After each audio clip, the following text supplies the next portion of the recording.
Welcome to the Legion Strength and Conditioning Podcast. You can check us out at legionsc.com or follow us on Instagram at legion.sc. All right, so with the season starting, we have a lot of opportunities to qualify for a lot of different events, which is somewhat complicated and confusing in terms of figuring out how these qualifiers even work, and then in terms of understanding what the layout of a season actually looks like, in terms of how often you can peak, what qualifiers you should do. Is there going to be an opportunity to actually train, or do you just have to bounce from thing to thing to thing and do a team competition and then do a team qualifier and then do an individual competition? It's really just kind of a mess for a lot of athletes, both athletes who are super serious and trying to qualify for elite divisions or move on to the CrossFit Games, as well as people who just treat the sport recreationally and want to join an intermediate competition or do a team of 3 or a team of 4 somewhere. So in terms of understanding what the layout of a season looks like, how often can we actually have athletes peaking? Luke, what do you think? I think that obviously the scope of the sport the landscape is changing, so that you have what you would probably consider something more like weightlifting or endurance sports, where you might have several competitions going on in the year, and usually beforehand people were actually doing a couple of different competitions in sort of in, say, for instance, a certain quarter or a certain half of the year, and then they would probably have a dedicated amount of time away from competition. I think, to sort of answer your question directly, you're probably looking at the ability to peak anywhere from, I'd say, 2 to 4 times per year properly, depending obviously on your ability, your experience within within the sport, but then as well as that, just how much you're able to tolerate competitions and the stress surrounded by that. With beginner athletes, you're probably going to want to compete maybe on the sort of lower end, just because you have to probably spend a little bit more time away from the sort of more competitive style training to actually improve, whereas with more experienced and better athletes, they can be involved in more sort of competition style activities in their training more year round, because they've sort of created the volume and the sort of almost the sort of entry into the sport. They've gone through that training, they've gone through those hard yards.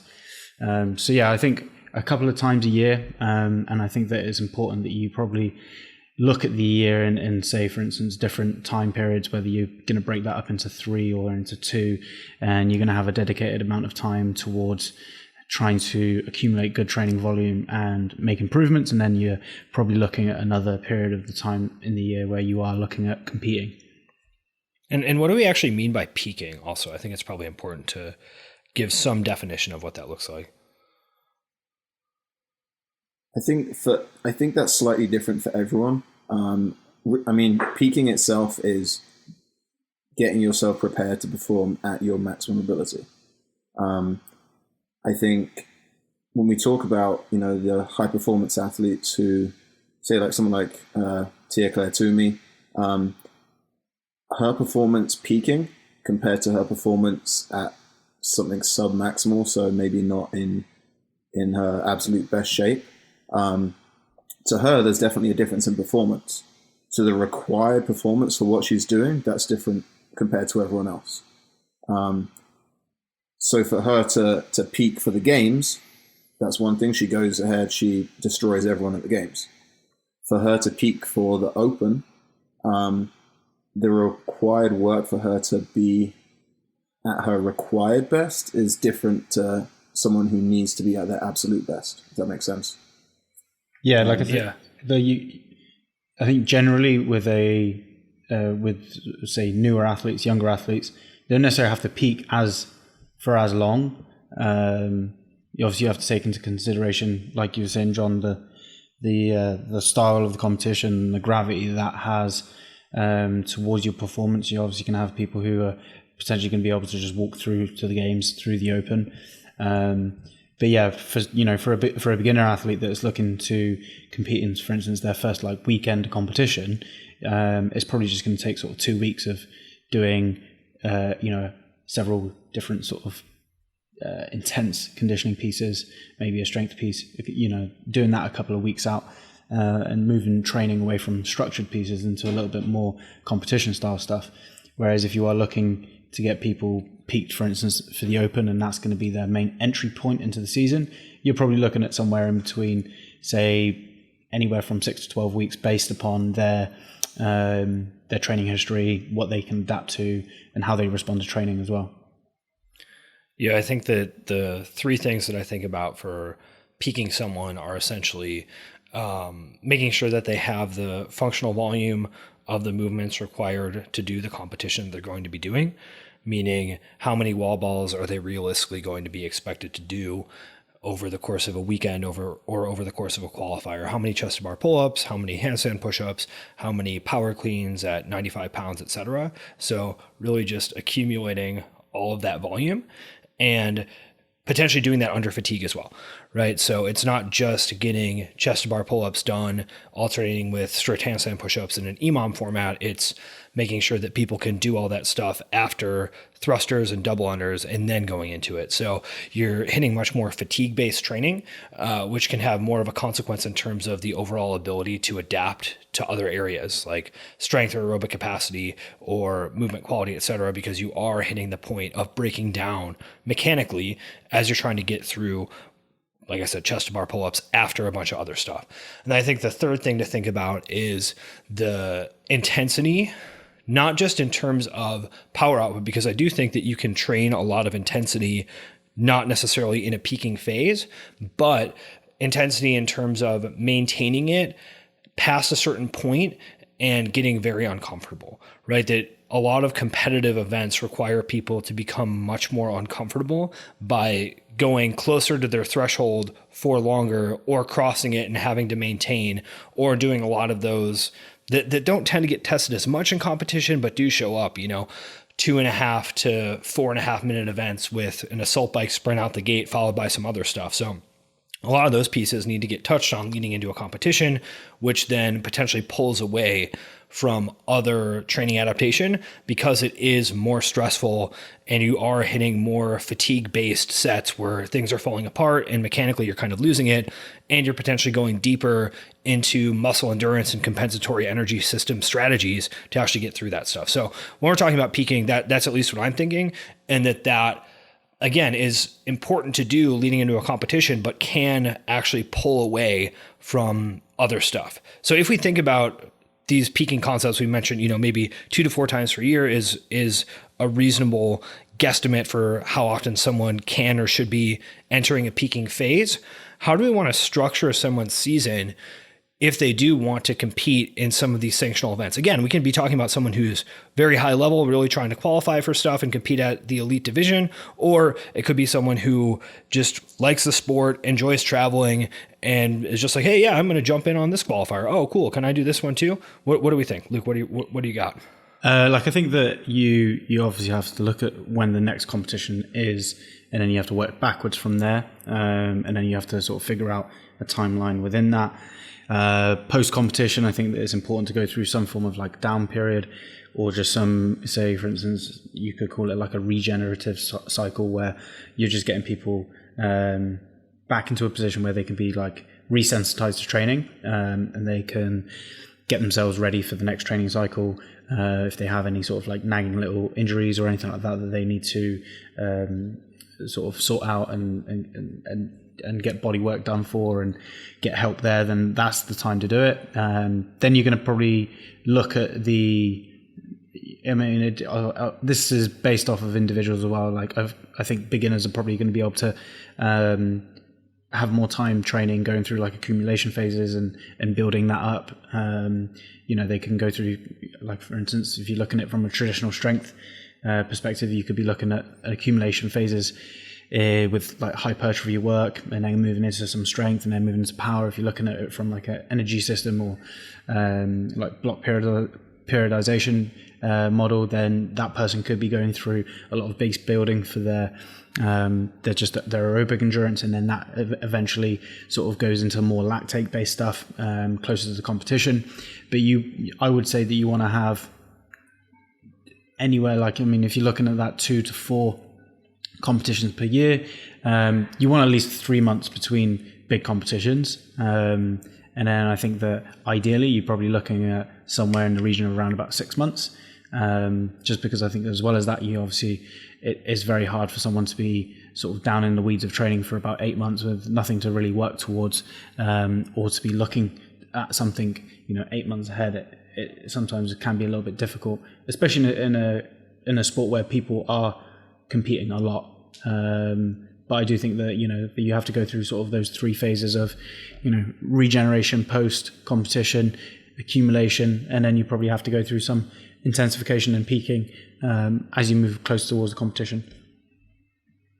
Yeah, I think that's something else that's a little bit tricky with creating a season structure, other than just the general confusion surrounding how the lay of the land even looks, which, I mean, I still don't feel very comfortable with the structure of the different qualifiers and when different sanctionals are and which ones athletes are going to prioritize. So it is a little bit of a mess and makes it more difficult to actually map out a year-long plan.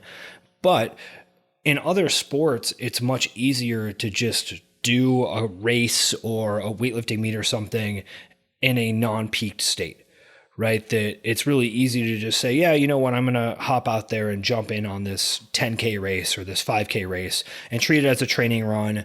And, if it feels good, maybe I'll go for it. But otherwise, this is just part of my overall progression. And I have these 3 races circled on my calendar as the ones that matter. Whereas in our sport, the accumulation of functional volume going into a competition is almost a necessity, or else you might just get smoked and injured and destroyed from even participating if you just haven't been doing enough chest to bar pull-ups like we talked about earlier. And then something comes out that has some ghastly number of them and you're like, well, haven't done this, we'll see what happens. And 32 reps in, you strain your teres minor and then you're out for 2 months of solid training, right? So that's a potential problem there, as well as the fatigue management. I think is more challenging in our sport as well in a post-competition phase, where it is much easier, again, in other sports to just go in with low expectations, not necessarily have been peaked, but you can still hit a few snatches and clean and jerks in a weightlifting meet, or, move through a 10K race at a reasonable clip and not necessarily experience the same level of stress and overall fatigue that accompanies doing a weekend event in CrossFit that has 5 or 6 events with a bunch of volume and people shouting at you, and having to sort of get up and get down from all those different events, which, even if you aren't as physically fatigued from it, does take a toll on the system and then potentially impacts you for a few weeks after that competition, making it more difficult for you to adapt to training or making you a little bit more injury prone or something like that. So I'm not really sure if I have a great solution to that problem of figuring out how to get people to be able to participate in competitions in a non-peak state. But that is something that makes our sport more challenging compared to other sports where people do have that capacity. Yeah. Okay, Go on. You go, Luke. I was going to move on. I think that, like, it's really important. Obviously, you're picking up on, if you do have a coach, then your coach is picking up on your energy levels and, making sure that they are helping you plan things out based off of that, giving you an objective view. If you're someone who's sort of managing this yourself, then I do think that it's important to, have those competitions or have those events which, are more fun based, but at the same time, understand that, doing, for instance, like the setup this year for those people coming off of the games who really need to push in the open, might be sort of vying for that national champion spot. Like, that setup isn't necessarily ideal, because what you're looking at is, like a couple of weeks off of biggest competition of your life. You're then going to be going through maybe, I have 2 athletes who are going through it right now. It's like going through about a month training, which is basically just getting you back into the groove of training and enjoying it. And then all of a sudden you've got the open in less than 2 months and you need to be ready for that. So I think that it's really important. Obviously, you're looking at the individual, whether that's going to be you looking at yourself or you looking at your athletes, but then as well as that, just understanding that for like a long-term solution or like a long-term career in the sport, then you have to make sure that you're playing that game pretty well, and you just can't be going from competition to competition, which I just see so many people doing, and they don't actually get better. They just sort of, it's based off of the events that come up, and you know, they may get lucky in like one competition, the events that come up favor them a little bit more, so they feel like they're doing the right thing, so they sign up for the next competition, they're following, and there's not really any accumulation of anything that allows them to actually get better. It's either just a qualifier or a competition or whatever it is. Yeah, I think that another challenge with that as well is, especially for people who are not necessarily at an elite level in the sport, is that they sign up for these qualifiers with the intention of it not being that big of a deal. And they're just like, yeah, you know what, I'll do this thing. I'll throw the workouts into my training. We'll see how it goes. You know, if I can get on a team or make it in the intermediate division or something, yeah, it would be fun to travel and do this competition in a few months. And that's their mindset going into it. Then as soon as there's a leaderboard, all of a sudden they're redoing these workouts 3 times each. And it's like, yo, what in the world is going on? Like, this was supposed to be something that you were just going to throw into your training and see how it goes and just have a good time with it. And now it's not just the physical stress of doing some stupid event 3 times in a row over 4 days, but then you're also digging yourself a mental hole by comparing yourself to others and feeling like shit about your performance and going to the well repeatedly to try to get 3 more reps on some workout that doesn't even matter for you because you're not qualifying for anything anyway. So it's a real challenge to handle the psychological aspect of the impact of these qualifiers on athletes too. Yeah, and I think that's probably the hardest thing for most CrossFit athletes is understanding what matters and what doesn't. You know, I have a number of people who will do qualifier workouts even if they don't plan to take it seriously, but making them not take it seriously and compare themselves and get in that mindset is hard. It's hard not to compare yourself when so much of our sport is comparing yourself to others. Yeah, like you just, the sport is still small enough where you can compare yourself against, you know, people across the globe, and you can, if you look at other sports, it doesn't really exist because they've been around for a long time and people sort of, you could say, know their place a little bit better.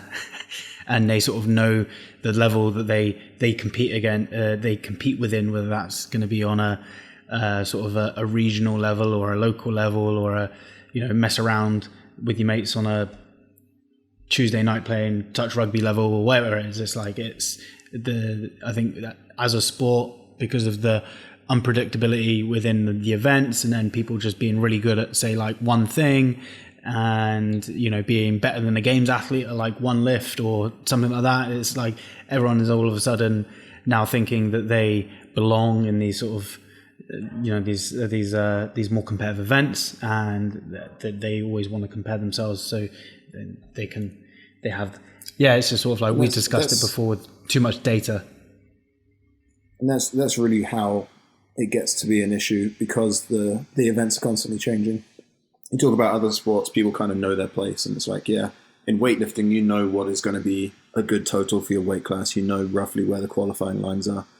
With CrossFit, it's always changing. The events are changing, so you never actually know where you stack up until you do the events. Yeah, and I think that sort of is with your point earlier, Todd, where you were talking about people just taking races less seriously than other races, or taking weightlifting meets less serious. Like, people are able to do that because they know exactly what's going to come up. Whereas if you go to a competition, it's hard to do that because all of a sudden a workout comes up that you're good at and you want to throw in and get stuck into it. So you all of a sudden just put yourself in a situation where you can't recover for the rest of the weekend, and then you fuck everything up. Yeah, and you know, you'll hear stories about runners going to local 10K races and just sort of showing up and, you know, doing okay, but getting beaten by a bunch of people, but then going on to win the Boston Marathon 6 weeks later, right? And what they're doing is they're capable of just showing up, detaching from the outcome, understanding what their RPE is supposed to be throughout the course of the race, and just using that as a training run, as well as an opportunity to go through the ritual of, all right, I need to get in the actual starting corral, and it's kind of annoying, and I have to change my routine a little bit and get shoved around a little bit as soon as the gun goes off, and like just all that stuff that happens in competition, that they're able to use these runs to practice that stuff before they move on to something that they have circled on their calendar and have decided is important for them. But it's much more difficult to do that, both from a physiological perspective in terms of the amount of repetitions people have to do, as well as a psychological perspective, like we just talked about, in terms of comparing yourself to the other people who you're competing against. It's like pre-season rugby, you know, hey, we're going to go into this game, we're going to practice our skills and we're not going to beat each other up too much. And then, you know, the whistle blows and everyone's kicking the shit out of each other. Yeah. So looking at this season, there's kind of a few key points that people are going to be focused on. You have the Open, where obviously top 20 qualify for the games, but there are 11 sanctioned events that people qualify for via the Open. And we don't know what that looks like in terms of numbers and structure. But then you have the international qualifier, which is going on right now, which is Wodapalooza and Atlas Games, etc. And then you have all the other sanctioned events who have their own qualifiers that they're yet to announce. So you've kind of got three groupings of people here in terms of how they're going to focus their time. I've had a lot of people who wanted to do this international qualifier because they want to do Wodapalooza, but they also have aspirations of doing well in the Open and qualifying for other sanctioned events.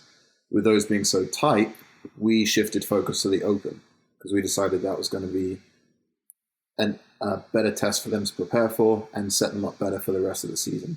What do you guys think in terms of how people should approach these kind of three bands, as it were, of qualification or events? Well, I think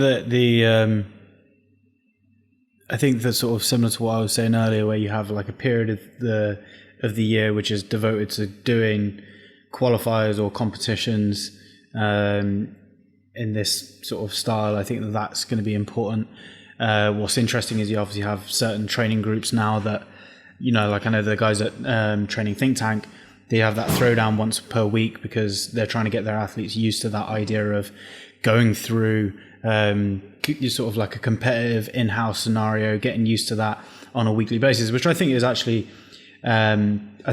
quite smart. It sort of gets people ready for the demands of the sport and how it's changing. But I think that, yeah, you probably, if you're not looking at going to the games and you're looking to do sanctional events in the, say, first 6 months of the year, which is when the majority of them are, then you're probably looking at picking the ones and then making sure that, like, come towards the end of the summer, you are peaked for, you know, a 2 month period where you can do the international qualifier and you can do the Open and you can perform pretty well.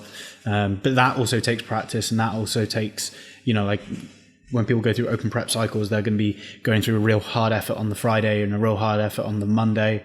And then the rest of their week is going to be based around getting their body used to that intensity on those days. So it is quite interesting as well, because obviously you have the Open is very much a certain way, but then you have, I'm not too sure of these international qualifiers, I don't have anyone doing them, but are they set up the same way in terms of the days that you have to be ready? More or less. Yeah, so like pretty much as if you're getting used to like going hard twice a week, then you're okay with that intensity, and then you're okay with, say for instance, having just 2 days of maintenance style training. I think that that's probably going to be the best way to go about it, but you have to be probably a little bit picky and choosy with the competition you choose to do and the ones that you really focus on, just because it's exhausting going through, for instance, the 5 weeks of the Open and then having, you know, like a month before that, not too long before that, of going through a similar process.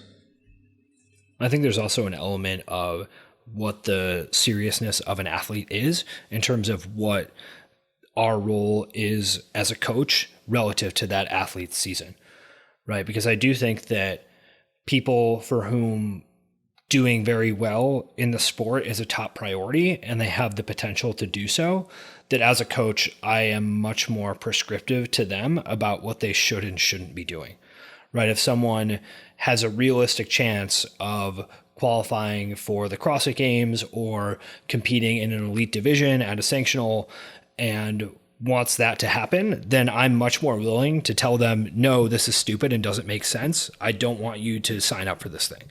Whereas if someone is just doing the sport for fun and wants to have a good time with it, you know, maybe I might give them feedback that, hey, listen, I don't think this is a great idea. And I don't think that your training makes a lot of sense relative to this. But if their goal in the sport is just to do a bunch of competitions and have some fun and be able to participate, then as a coach, it's not necessarily my role to say, oh, well, this is hampering your maximum physiological potential to not follow this training plan. Like, they don't care. They just want to work out. So I think that there's an element of that too, in terms of how much I want to dictate someone's season to them. In terms of thinking about actually participating in various qualifiers, et cetera, as well, I do think it's important, like you mentioned, Luke, that people do need some element of consistent touches on the sport that they're playing, even if they're not in a peaking phase. So that's another thing that sort of needs to be balanced with this. You know, to use another sporting analogy, right? I mean, I play rec league soccer a few times per week, and if I don't play very often, my knees and my hips feel destroyed every time I play. And if I play too much, my knees and my hips feel destroyed every time I play. And there's kind of a sweet spot in the middle, right? Where I'm touching on those movement patterns with enough consistency that my body is adapted to it, but not so much that I'm beat up, and not so little that every time I do it, it's totally novel and I just get crushed. So I do think there's an element of that type of mindset to actually doing competitive, quote unquote, CrossFit events that needs to be thrown into training too. So in some cases, the qualifiers can be a good option for that, provided the athlete can psychologically handle the idea of doing something without it being a reflection on them as an individual. But it needs to be balanced with the overall training structure. I don't know. What do you guys think about that? Yeah, like I think it's good to do. I think it's important that people learn how to put themselves in those situations where they can compare themselves and, you know, not feel like they have to reevaluate their life choices based off of the score that they had in a in a qualifier event or a local throwdown or whatever it is. I think that the more you have to get used to touches of competition, and I make my athletes do one day of sort of quote unquote CrossFit, or a little bit more sort of like chaotic, simple couplets and triplets. And you know, I know that James Fitzgerald, he used to say that he would usually try to give himself some form of shit once per week or something like that. You do need to have those continuous touches, but obviously not overdo it and do it several times a week to the point where you got tendonitis in your ears.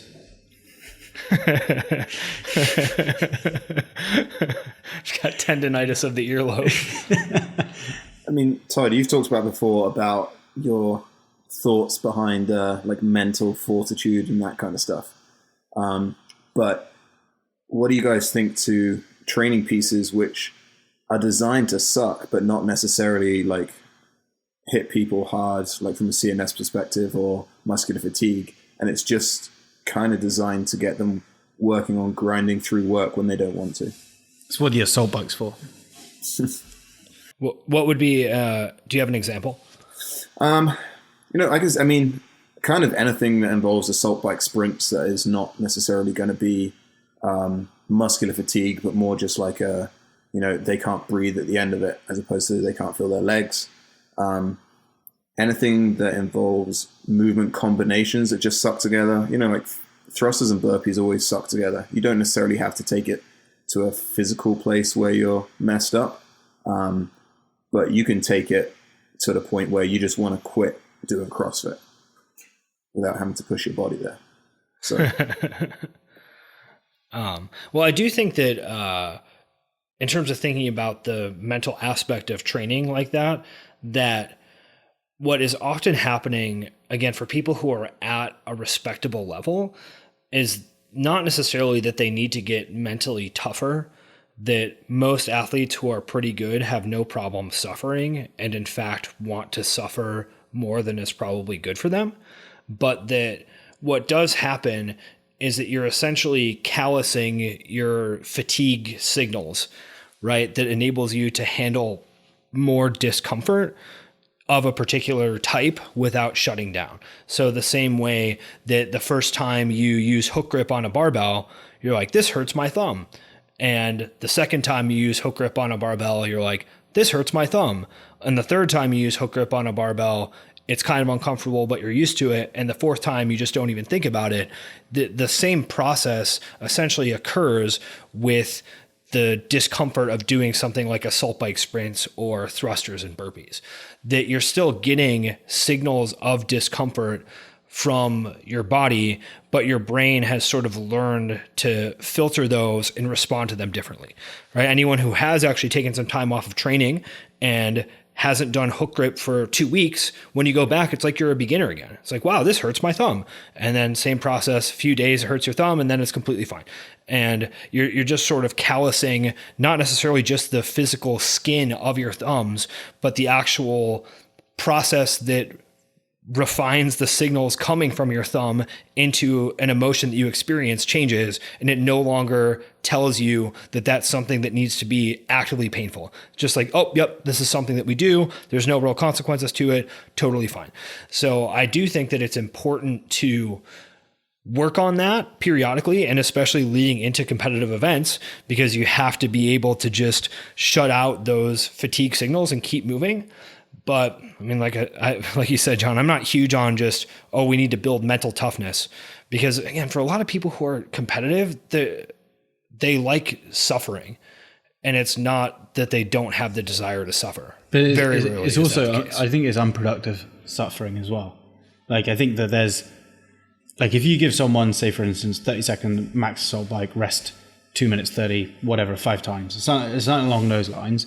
A lot of people can't handle that, and I don't think that they get the desired training stimulus from that, just because they're used to just, like, it's just sort of people associating the idea of like doing a pairs workout with hundreds of wall balls and kettlebell swings and box jumps, like of that being hard. It's like, no, it's not. It's just easy CrossFit movements, which I don't know. Like I think that it gets mixed up quite a lot with what people consider hard. I'd probably say like more sort of like beginner to intermediate level competitors. But I think that obviously as people get exposed to actually really tough training that makes you feel very, very shitty, then I think that's something that becomes a little bit more apparent for them. But yeah, like personally, I like the sneaky workouts, which people look on paper and they're like, there's nothing that interesting about it or that rough. And then I get a text a little bit later telling me that it destroyed them. And I just kind of make a little note of like, that's a nice one to use for the future.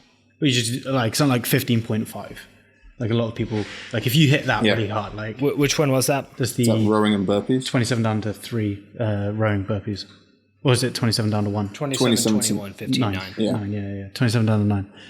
Yeah, like you can make that really, really rough if you want to. But then there's a lot of people who just like coast through it and be like, well, it just didn't hurt too much. And you're like, yeah, well, you didn't do that right. Yeah.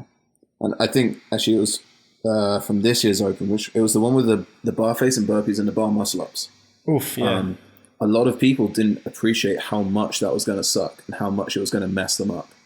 And it's workouts like that where I kind of like throwing that into training, where people just don't expect it and they have to adapt mid-workout to, it's not they can pre-plan, this is going to be horrible, it's fine, I've got it. It's oh wow, this is a lot worse than I thought it was going to be, I've got to keep going on this. Yeah. And I think that touches on a good point, is that people need to be exposed to those positions where they have to recalibrate and they have to reorganize things mid-workout. And I think that sort of having a touch on like sort of like doing a CrossFit workout once per week, or with the intensity of the Open or something along those lines, I think that's where that becomes useful, because it just gives people that exposure. And I think for a lot of people, when they just base their performance based off of the fact that they've done this in training and that in training, and their aerobic numbers are here and their strength numbers are here, and then they sort of create this like false sense of good performance based off of that. They actually need to be thrown in the deep end and told to adapt. Yeah, John, I think that your point is really valuable as well about the misalignment between expectations and how something feels. That's often one of the scenarios in which athletes have meltdowns, when they're really not expecting something to be as hard as it is, or to fall apart as early as they do on sets of certain movements, that when that happens, people really blow up pretty badly. So there probably is some significant value in exposing people to that scenario so that they learn how to actually deal with it, and to just refine their expectations as well. Because people who are good in the sport often have a fantastic intuitive sense for when something is going to be difficult and how they should approach the workout leading up to that point. Yeah. So to summarize this concept of peaking for various qualifying events and, weekend competitions and all that sort of stuff, I think we said earlier that ideally we maybe have 2 to 4 times per year that we can realistically peak. But there's a lot of complexity leading into that, both in terms of the scheduling, which is a little bit confusing and unclear, and will probably remain so at least for this season, and will hopefully get a little bit better in following seasons. But we also want to think about this balance between how much actual training can we do to develop traits like muscle endurance and strength and aerobic capacity versus how much are we just spending our adaptation currency on doing qualifiers and sport specific stuff, while still maintaining a balance between not totally letting all of the adaptations from doing the sport go. And that's really hard, and there's not clear answers to that, but those are at least the things that I'm thinking about when trying to design someone's overall plan for a season. Anything else that's important or like a more tangible takeaway for folks? Don't try and do too much. Yeah, and it's Simple. just do something really fucking hard once a week. Thanks for listening. While you're here, go ahead and head over to your podcast player, subscribe to the show, give it a rating, give it a review, all that good stuff. You can also go ahead and click through to the show notes where you can find out more about us at legionsc.com, and also follow us on Instagram at legion.sc.